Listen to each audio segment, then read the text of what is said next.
David Amelech.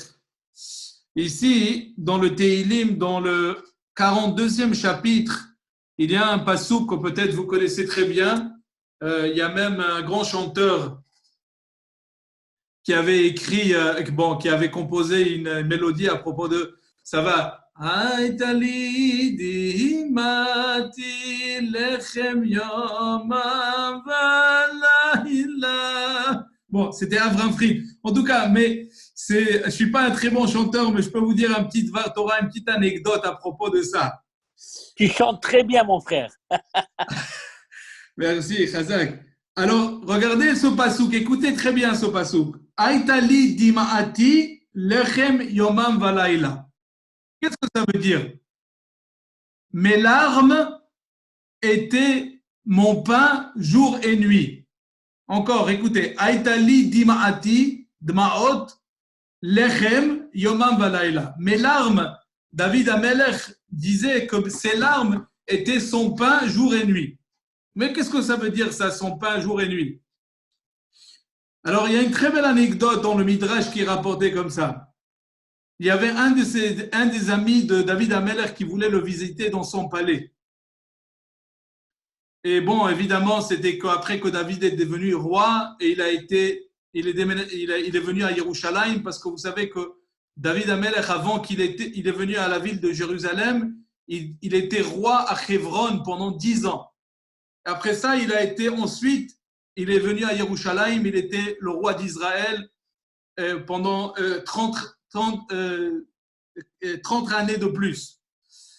Alors, son ami vient le visiter dans le palais à Jérusalem. Évidemment, les gardes à l'avant du palais lui disent « Écoutez, monsieur, vous ne pouvez pas rentrer comme ça. Est-ce que vous avez un rendez-vous avec le roi ?»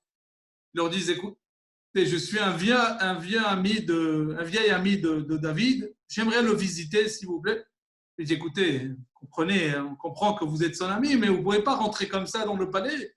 C'est quand même le roi. Aujourd'hui, il est roi. Si vous l'avez connu il y a 30 ans, c'est différent. » Bon, alors il leur dit, regardez, je vais vous donner mon nom, Ish Barzilai, vous allez lui dire que je suis là.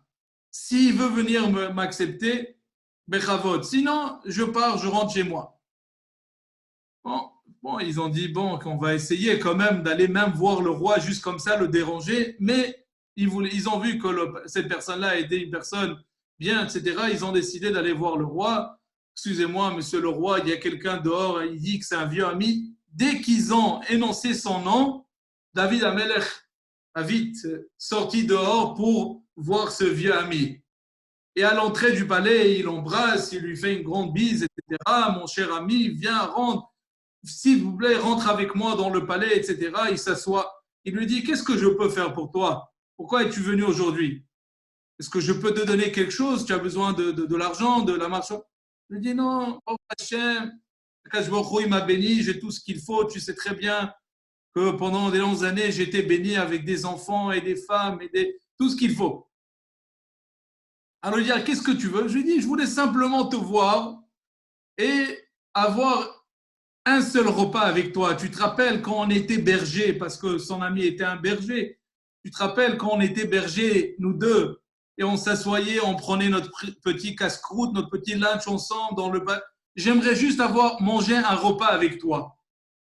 Ah, il lui dit, mais avec grand plaisir, bien sûr, tu peux manger. Et ils ont préparé une table comme des rois, une table de rois. Et ils se mettent à manger, évidemment, le meilleur vin, la bonne viande, etc. Il est quand même dans le palais. Il commence à manger et son ami, après quelques minutes, remarque que David, il ne mange pas. Je ne sais pas, qu'est-ce qu'il y a? Et lui, il est en train de manger, il boit du vin et il voit que le roi David ne mange rien du tout. Il lui dit, mange. Il s'arrête de manger et il pose son couteau, sa fourchette. Il lui dit, qu'est-ce qu'il y a? Est-ce que la viande, elle n'est pas bonne? Est-ce qu'il y a quelque chose dans le vin? Il lui dit, non, non, tout est correct, mais il y a un seul problème. Je mange tout seul. Je t'ai demandé un seul vœu, c'est de manger un repas avec toi. Je ne veux pas m'asseoir tout seul à manger et toi, tu vas me regarder. Il lui dit, non, regarde, je ne peux pas manger avec toi, je ne mange pas comme ça.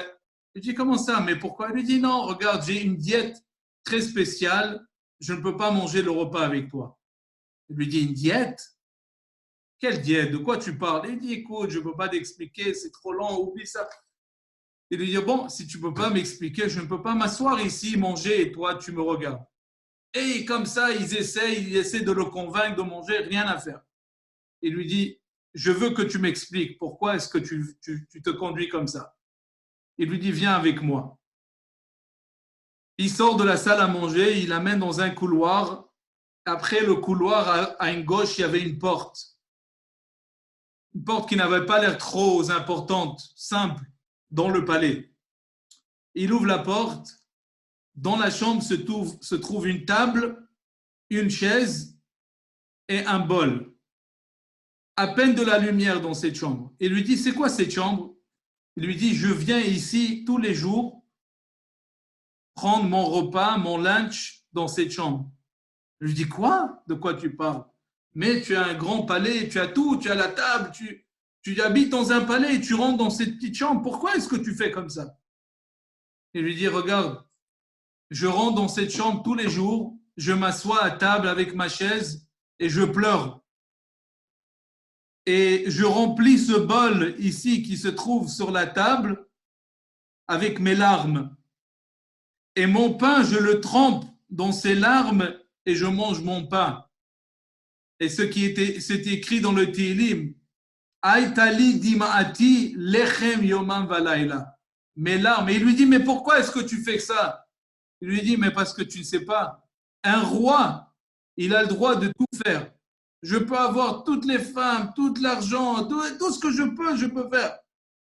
Et donc, pour me rappeler toujours d'où est-ce que je viens, d'où est-ce que je suis venu, de me rappeler que ce qui m'a été donné, ce qui m'a été épargné, m'a été donné de Akadosh Baruch Hu. Et d'habitude, les gens, quand ils deviennent un roi, le roi, il oublie. Le roi, il a le droit de faire maintenant ce qu'il veut. Alors, pour me rappeler de cette anava, de cette simplicité, de me rappeler toujours ce que j'ai vécu pendant toute ma vie, de la maison de mon père, etc., et comment je suis arrivé là, je rentre dans cette chambre pour manger mes propres larmes, pour me rappeler d'où est-ce que je suis venu, pour entrer dans mon cœur, profondément dans mon cœur, l'idée de la anava, pour que je puisse servir Dieu comme il faut et être un roi qui est saint. Et donc, c'est pour ça que je ne peux pas m'asseoir avec toi et manger la viande, le vin, etc., pour ne pas venir à la gava. Et c'est ça qu'est-ce que le Tehillim dit. Aïtali dim'ati lechem yomam va. Omer olai kol hayom eye elokecha. Brouchim tiyu. Hazak.